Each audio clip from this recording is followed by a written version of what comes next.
Hi, I'm Valerie Steele from the Museum at FIT, and Misty Copeland, of course, needs no introduction. Soloist with American Ballet Theatre, um, just an absolutely amazing figure in the dance world. We're Thank just you. incredibly grateful that you could be with us tonight. Thanks for having me. Um, we'll mostly be talking with my questions about ballet and ballet costume, but I know that people are also going to want to know about the whole issue of diversity and race in ballet. And we were talking before, back in the green room about Raven Wilkinson, who was a great African American ballerina in the 1950s, and all of the trials that she had dancing with the Ballet Russe de Monte Carlo, and having problems down south in the segregated South. And I wonder if you could just talk a little bit about, you know, breaking all these barriers, and your in your book, which you'll be signing later, about what it means to be an unlikely ballerina. Um, I'm just so fortunate that I have been given a platform to have a voice. And to be able to share the stories of so many that have come before me. So it's hard for me when people say, "Oh, you're the first, and this is the first to do this," and it's like, well, somewhat within the realm of American Ballet Theatre, but there have been so many African American ballerinas that Yeah. have come before me, and Raven is one of those. And the hardest thing for me within the classical ballet world is to not really feel like they're a part of the history. Like they're not people that you can open up a book and find along with the rest of the ballerinas throughout history. But when Raven entered my life, it kind of completely changed my point of view of how I saw myself and where I fit in with the classical ballet world. But as we were saying backstage, backstage. Yeah. Sorry, I'm used to always being on stage. That a lot of things still really haven't changed, which is so special about the ballet culture, is that we really try to keep the history and the tradition intact and not to let it change, which I think is so special, and it's rare to find that in any other art form. The negative thing about that is that when it comes to diversity, it hasn't changed. Yeah. From the time of the 1950s. We're kind of still in the same boat, which is so much a part of my mission. Yeah. Well, and it's partly a question of being a woman of color in a world which is overwhelmingly white. And also you've talked about how people said you were, had the wrong body for ballet, that it wasn't just a question of being black, but you were petite and you were curvy and you were athletic, and you were sort of not what people in power thought what a ballerina was supposed to be. Right. I think that along with the way the world changes and evolves, ballerinas aren't kind of stuck in this past like box. Like we are human beings with the rest Yeah. of the world, so we grow and evolve as well. So when they say, "Oh, I'm unlikely," and all of these things, I think a lot of that has to do with the color of my skin, because I look around myself, even at American Ballet Theatre, and I see girls who have busts and that have muscle, and I think that has a lot to do with the choreography that we do now. It's much more physical and athletic, and with that, our body and our muscles change. Yes. Well, I know when I worked on the show about dance and fashion, the costume director for New York City Ballet talked about how he had to explain to fashion designers who were designing costumes that the ballerina is not just an artist or some mythical sylph; she's an athlete. Yeah. That's so extremely important when it comes to our costumes, is that it has to be lightweight, we have to be able to move in it, but it still has to be theatrical and help to tell the story when Yeah. we're out there performing. Well, we got a picture up here of you being fitted for the headdress of Firebird. And I thought I'd open with a question. When you think of classical ballet, how might fashion factor into the performance and how dancers appear on stage? Yeah, this makes me so excited because Yeah. I love fashion. It's such a vital part of what we do. We spend so much time in the studio and training, but when it comes down to it, we do all of this to go on stage and perform, and the costumes are just as much a part of that as all the work we put into it. It's helping to create the story. And sometimes it can be really difficult. Like with Firebird, we spent so much time in our leotard and our tights, and we're Alexei Ratmansky was creating this extremely physical work. And then you go in and you have a fitting, and you're like, okay, this is okay. I'm in a unitard. I can move in this still.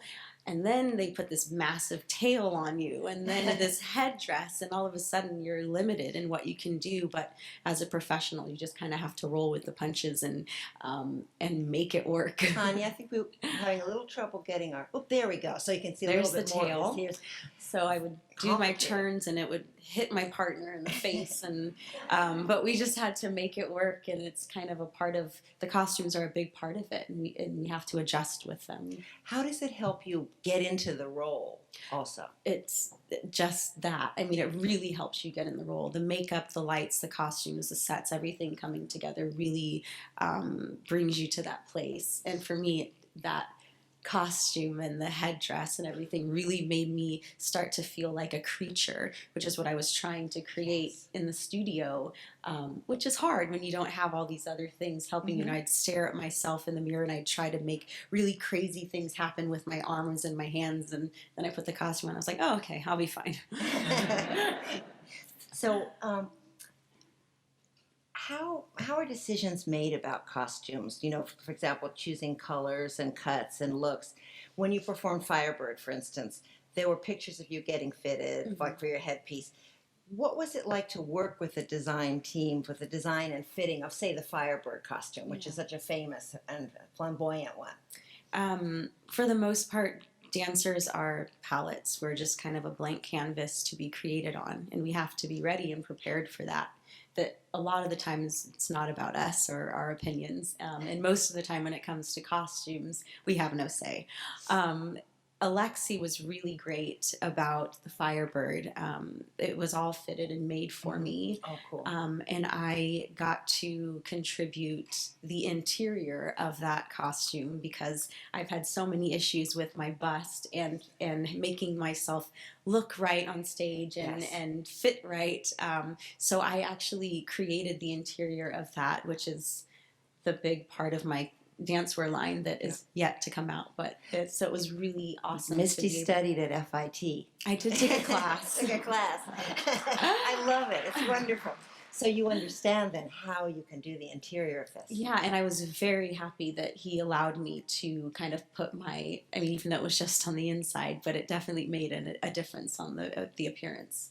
Well, because Wendy Whalen spoke at our symposium, and she talked obliquely and politely about how there was one costume where she really hated it and talked with the designer and could get no leeway. I mean, he just sort of forced his design down her throat. That happens a lot where you're on stage and you're just in something that you don't like, but it's not our vision. It's the choreographer, it's the costume designers, it's their vision, and you just have to make it look the best you can. Yeah. So usually the choreographer will choose the costume designer. I think yes. Well, and they will create together. And we've got another picture here, which obviously you weren't in flames, thank God, on stage. That was a danger for the early ballerinas with their tulle skirts when they had gas lights on the stage. Yeah. And you wrote a book about Firebird too, which Yes. Can you talk a little bit about that? This is a children's book, right? It is a children's book. It came out early September, and being chosen to do the role of Firebird was a really, really important part for me. And I think as an African American woman, having it been performed by so many ballerinas with Dance Theater of Harlem, you know, when I picture the Firebird, I actually see a black woman in that role, which is very rare to like think of a ballerina and have that image in your head. But there was something that kind of happened during that time where I feel like I saw a shift in the audience that was coming to support me in that part of performing the Firebird, and it was a much more diverse audience. Interesting. And it started to kind of, you know, push me to want to talk even more about how much we need to diversify the ballet world. And a lot of what I do is mentoring young dancers, not just minority dancers, but just dancers in general, and letting them know that support is such a big part of succeeding in this world. And so the book kind of is along the lines of telling the story of loosely based around me and Raven Wilkinson's relationship. And That's it's an nice. older dancer, which is me in the book, kind of guiding a young dancer who's having doubts and not knowing if she fits into this world, and me letting her know, like, I'm here, I did this, I'm supporting you. So it's a very positive book for children. Very cute, very nice. Mm-hmm. Well, oops, I'm going to go back one. Oh. Can we get this one? There. All right, Swan Lake. This is of course the classic role for the Imperial Russian Ballet that is kind of a high point for ballerinas.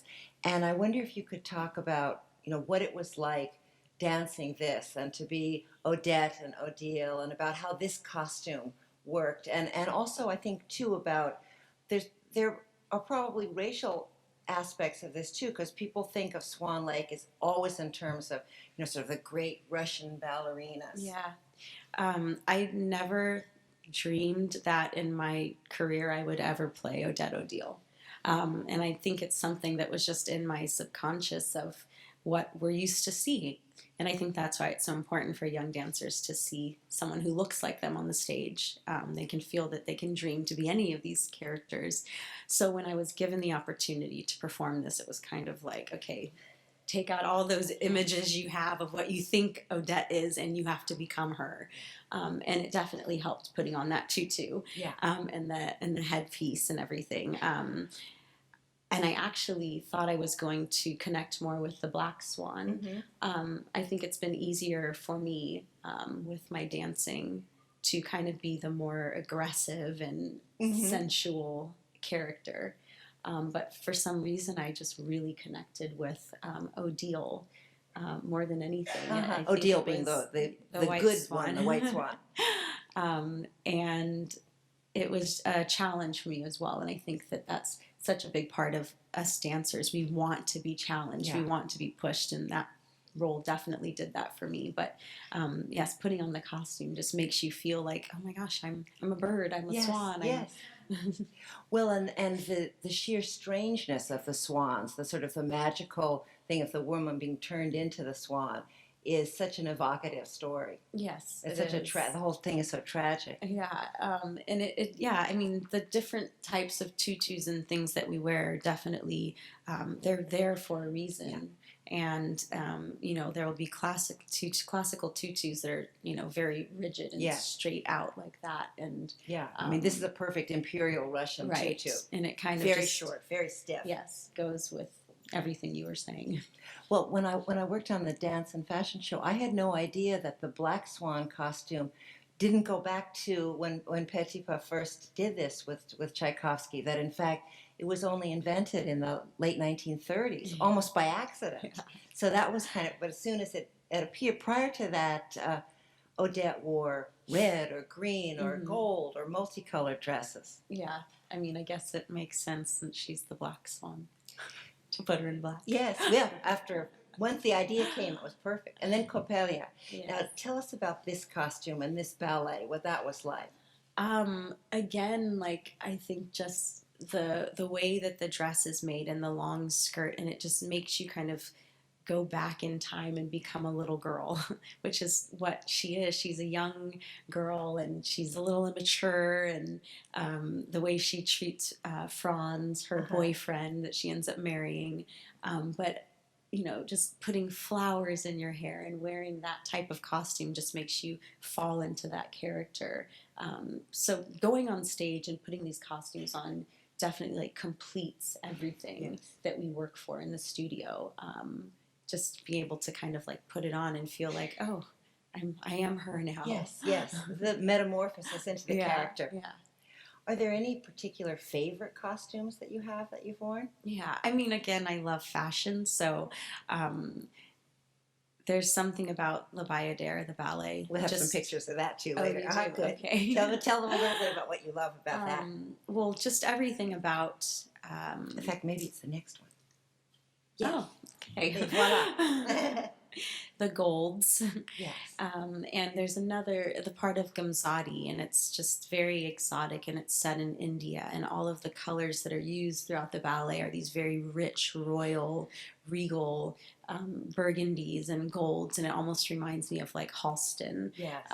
The gold Lamay, and in the first act I wear this really long, luxurious kind of gown cape thing, and it's all gold, and the headpieces that's definitely my favorite.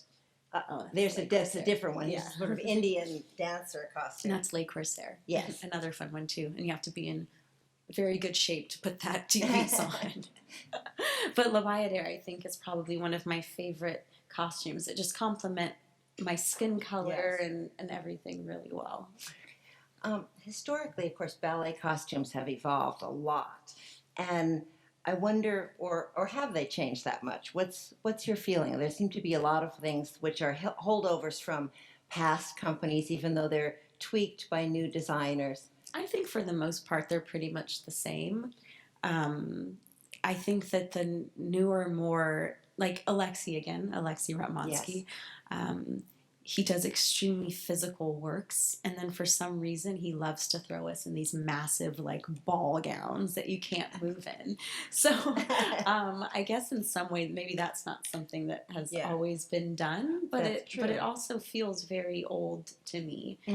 He's setting a new Sleeping Beauty right now. It's going to be all new costumes and choreography, and I hear that Aurora is going to be in like a massive ball gown. That will be a little tricky to dance in. Yeah. Any other problems in particular, or difficulties with particular dance costumes? For me, in the beginning of my career, being a part of the corps de ballet, you're not really given the opportunity to have things fitted for you. Right. You're sharing costumes because there are several casts that go on.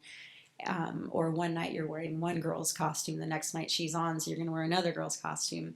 And for me, I'm not, I didn't have the shape that a lot of the dancers had, so it was really hard on my confidence and everything. Of course. To go out there and feel like I didn't look beautiful or that the costume didn't fit right. And I just had to learn ways of, getting in good with the costume mistress so that she could please can you just add a little sheer here or take it in there. But sometimes you just have to go on stage and just fake it till you make it, pretend like, oh, okay, I look really good. But it's difficult, and I think it also took understanding what undergarments I needed to wear to work for me under costumes, which is why I've created my dancewear line. Right. Well, I know, again, Wendy Whalen talked about things that they'd put on to make sure that it wouldn't slip up. Wendy is the queen of the butt glue. That's what she talked about, yes. She has passed that on to so many of us dancers at ABT, and it's such a great trick. And it holds your leotards in place. I think that she got it from like a cheerleader's website. That's so brilliant. I know, in all my research, I never heard of that till she talked about it. And double stick tape is really good for just shoulders, straps to keep them from sliding off.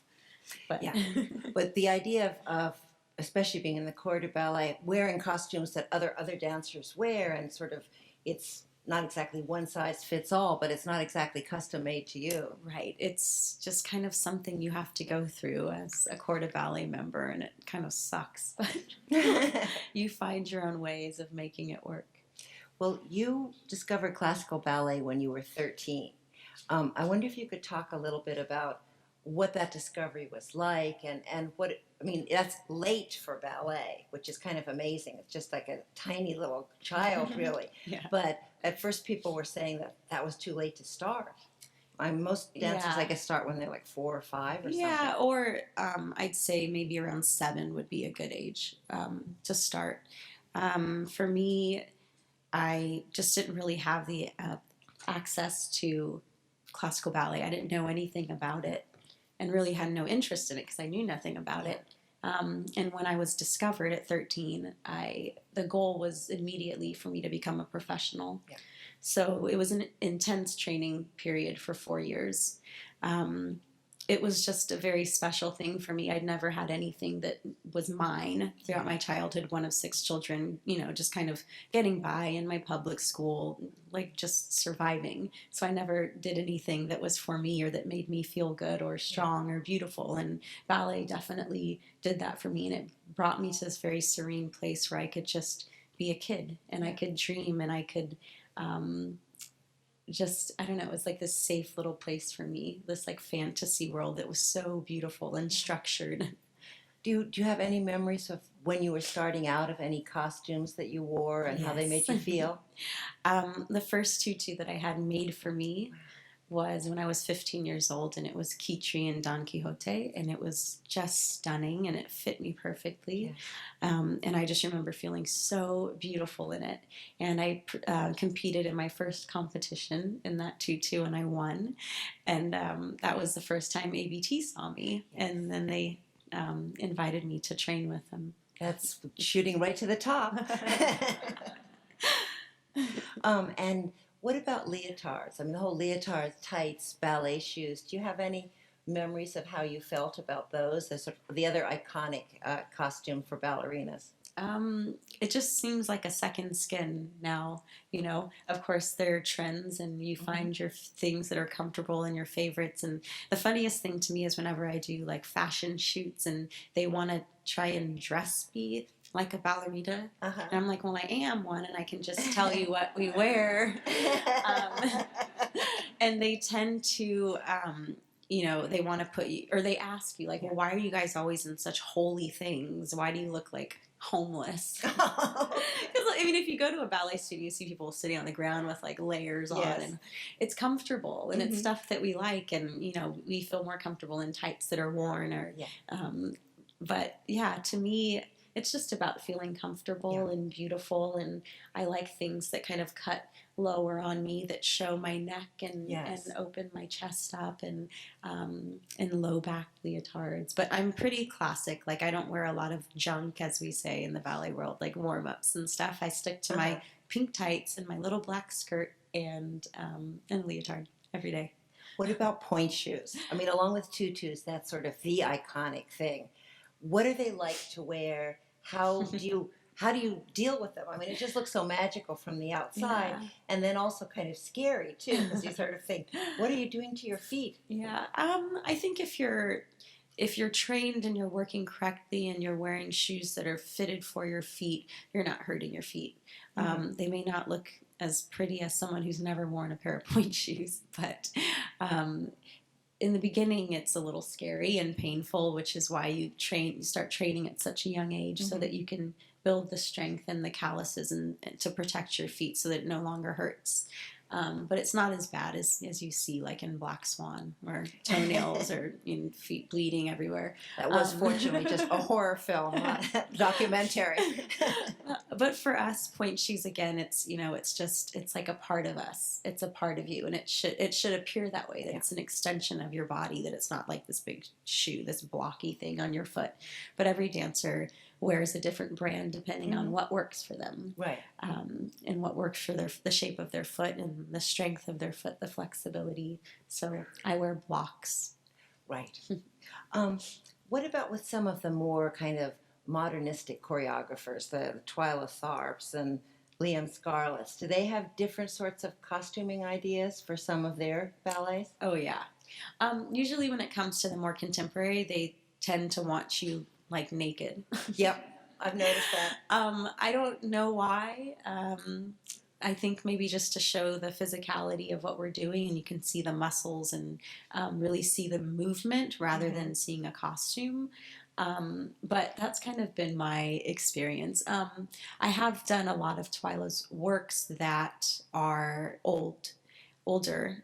We just finished our fall season at the Koch Theater, and we were performing her Bach Partita ballet, which created on ABT in 1983. So the costumes were not as bare, but kind of like a little dress. But a lot of the more contemporary stuff, you can kind of move in more. Right. Now, you love fashion, even outside of ballet. And do you think your love for fashion how's that related to your love for and life as a ballet dancer? I think that I have an understanding of my body when it comes to fashion because of ballet. You understand the line of the body and what works, and that we want to look longer and taller. And especially me being 5'2", I'm constantly striving to look longer and taller. But I think New York is what kind of opened me up to fashion and introduced me to it, and made me fall in love with it. I think what made me take chances with my fashion was my time working with Prince. Mm-hmm. Tell them about that. When I started working with him, I think for the most part my fashion was very classic and simple, nothing over the top. And he would say, well, when you go out with me, you're not a ballerina, you're a rock star. And at first I was like, I don't know how I feel about that. And I ended up wearing just these over the top, like Versace and Alexander McQueen, and falling in love with this kind of very like glamorous look. But when I stopped working with him, I understood like the balance of what I wanted. So I like to throw in an edge, Yes, with something more classic. And so that's kind of where I'm at right now with my fashion. And tell them a little bit about the line that you're working on. Yes, I started my dancewear line M by Misty. I think it was 5 years ago, and that's when I took the course here. And we have incredible samples that have been made, and we're still kind of waiting to get it out there, and we're hoping that will happen in the next year. But it's really built around the idea of inner support, which doesn't really exist in dancewear. Anything more than a lining, which is really not enough for someone who's got a larger chest than a B. And also we will have a plus size line, which will be like beautiful dancewear that's supportive, because that doesn't really exist in the dance world. There might be one extra large, and it has no lining in it, and it's not pretty. Yeah. I've got another picture here. Here we go. Let's talk about this. This is quite fabulous. Yeah, that's another great ballet. The costumes and the idea of that Indian exotic type of fashion, but that's the part of Gulnar, and that's another great color that I love, and that kind of harem pants, and yeah. I remember seeing Nureyev dance in La Corsaire, and leaping across the with stage. his bare chest. Yes, oh yes, with the spotlight following him around everywhere. Can you tell us about some of your upcoming roles, some of the other things you're working on now? Yes. Our Nutcracker season will open in about 5 weeks, I think it is, at BAM. I will be premiering the role of Clara in 3 shows. We'll all be there for that. Which is very exciting. And then our spring season is at the Metropolitan Opera House for 2 months. In May, we open. And I will premiere Juliet. And I'll have my New York debut of Odette Odile in Swan Lake as well. We're all going to come to that. Everyone will come to that. So it's an exciting time, and I'm just trying to take it one moment at a time. How many people saw your Under Armour video? Like 4 million or something? That was just amazing. How did that come about? My manager, Gilda, that's how it came about. She's incredible. I think that for her, when she started working with me, it was important for her to kind of, and when she started learning about all that we do as ballet dancers, that we are more than what a lot of people think of us as, that we deserve kind of the same recognition and acknowledgement and appreciation that these athletes get. Yes. So why not have a ballerina have a contract with a big sports apparel line? They really, I think, took a chance bringing me on, and not really knowing how the public was going to respond to it. The way that the commercial was made, I think, really highlights the physicality that a lot of people don't realize ballerinas have. To have me not in a tutu, to have me showing my muscles and seeing me jump in up close. And I mean, and of course, along with the story. The story is very poignant. That I think is important for me to share, that you don't have to look the way, most people think we should look, just in general. You're always put into a box with how we should be to be able to fit into certain careers. And it kind of just tells all of that. And it reached so many people. And I think a lot of people really understood it. So it's pretty cool. Very, very powerful, wonderful video. Thank you. I wonder, I'm going to throw it open in a second to questions so we can raise the lights up a little. But I wonder, since you are going to sign books afterwards and there'll be books for sale, if you could talk a little bit about about your memoir. Yeah, it's been out for, I don't know, 6 or 7 months now. And it was really therapeutic to write it. I wrote it with Charisse Jones, and it was during a period when I was recovering from surgery, so it was 2 years ago.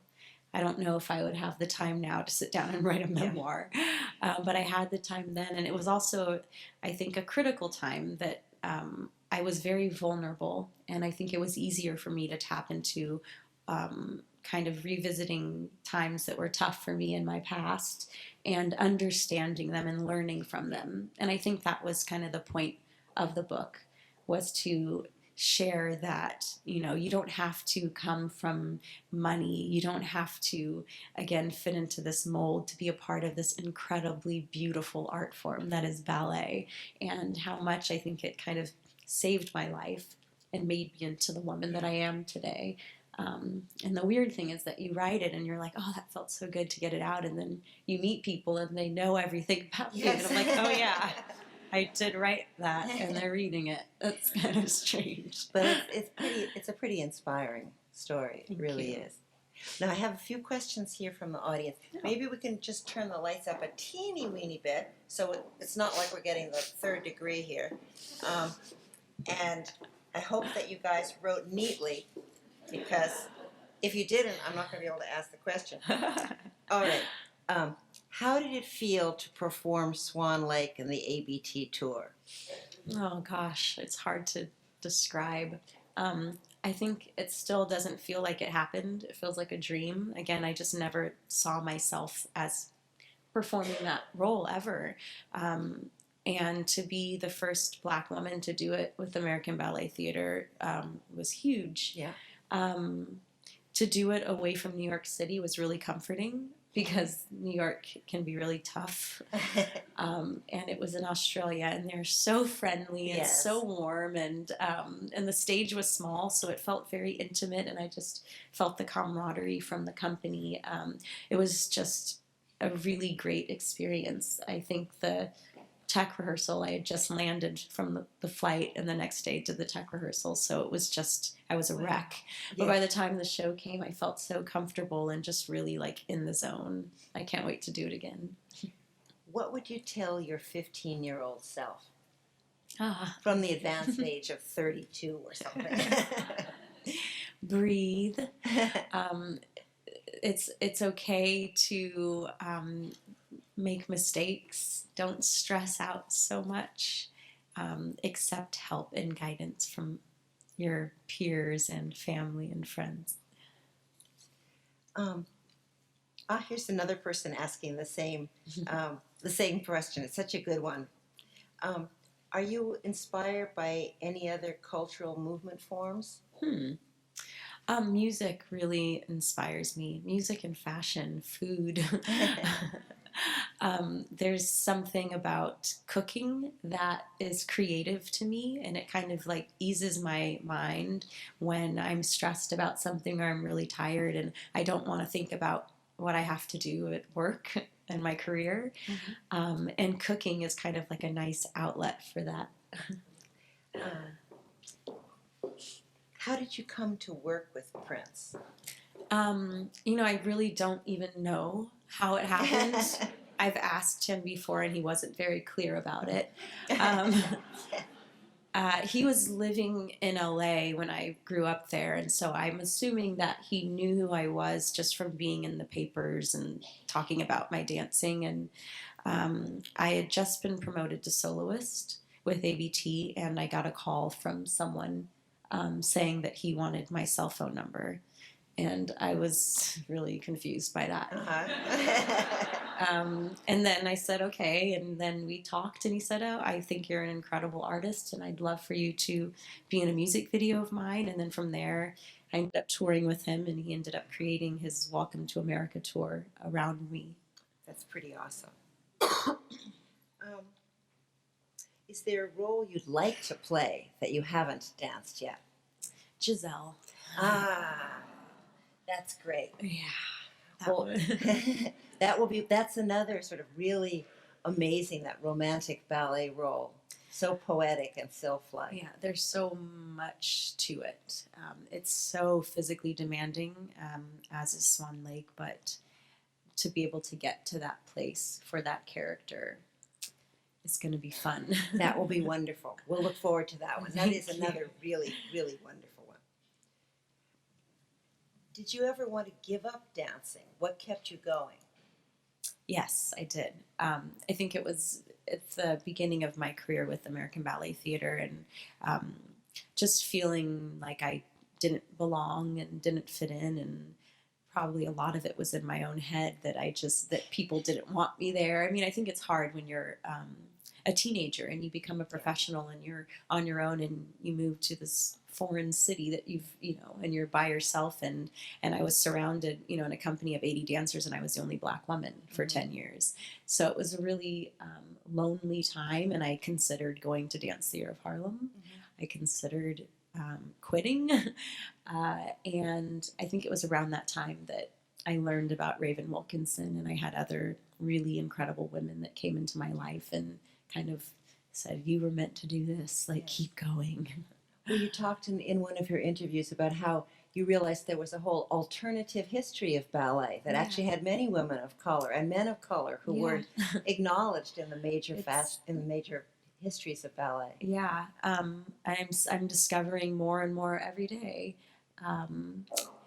Frances Davis, I think is her name. I don't know. She was married to Miles Davis, and it's just crazy to learn about these things that, you can't really find. And it's like, I want to be able to have some kind of base and form for us to learn about African Americans in the classical ballet world in kind of in one place, put it in one place so that we know they exist. But Frances, I guess she was the first African American woman to perform with the Paris Opera Ballet.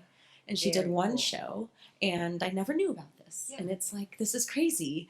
We have to tell these stories. Yeah. Well, in some respects, I think Europe was less racist than the U.S. I mean, there were a number of dancers who went over to the Dutch National Ballet, for example. That, yes. Yeah. And even recently. Yeah. Is there? Yeah.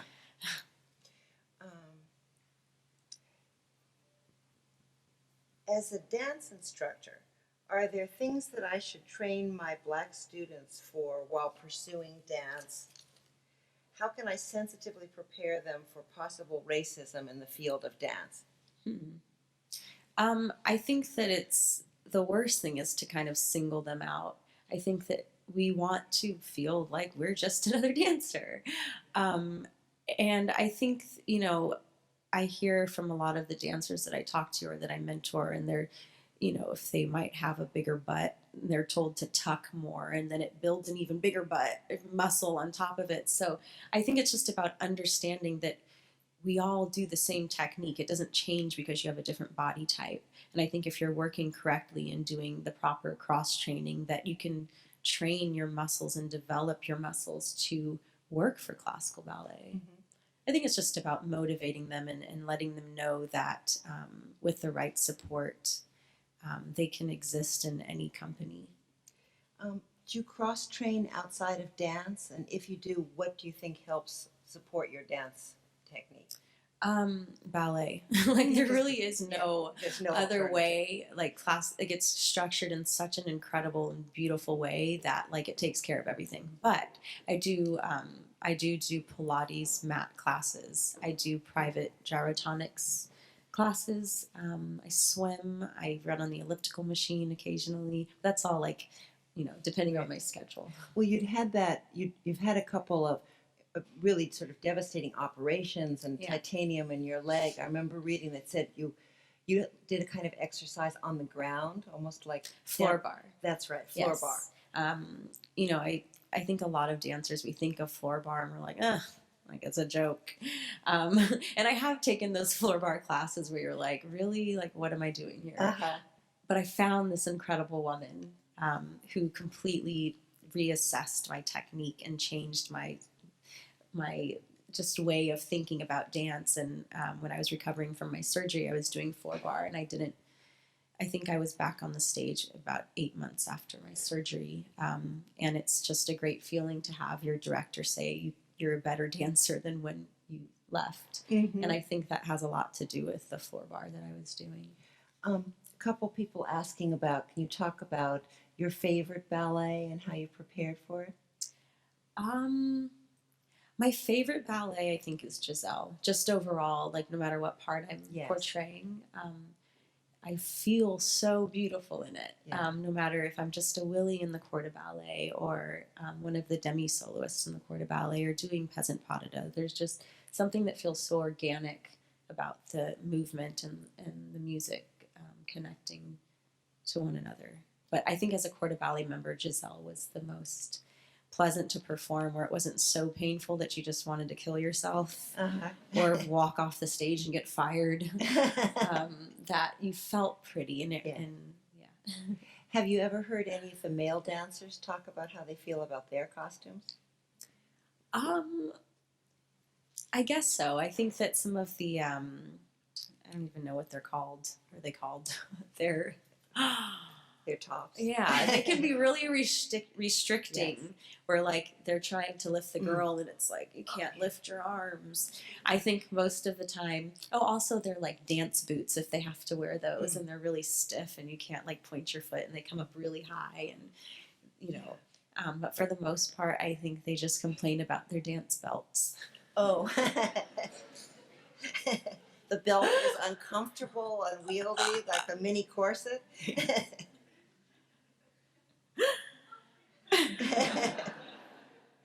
Here's cute. Would you ever consider opening your own school for dance students? I've never thought of doing something A little like early for that. Yeah, I know I want to stay connected and involved with classical ballet forever.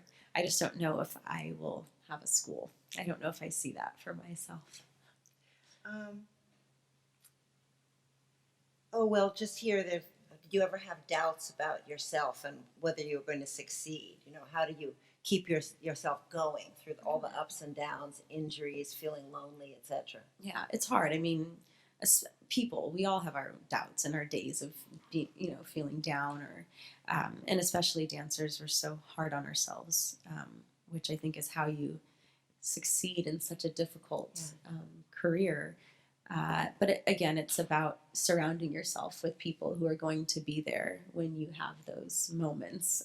But of course, I have them. Yeah. Yeah. Well, I know we want to have time for people to come up and buy their books and come down and sign them. So why don't we thank Misty now? Run up and get your book and come back. Thank you.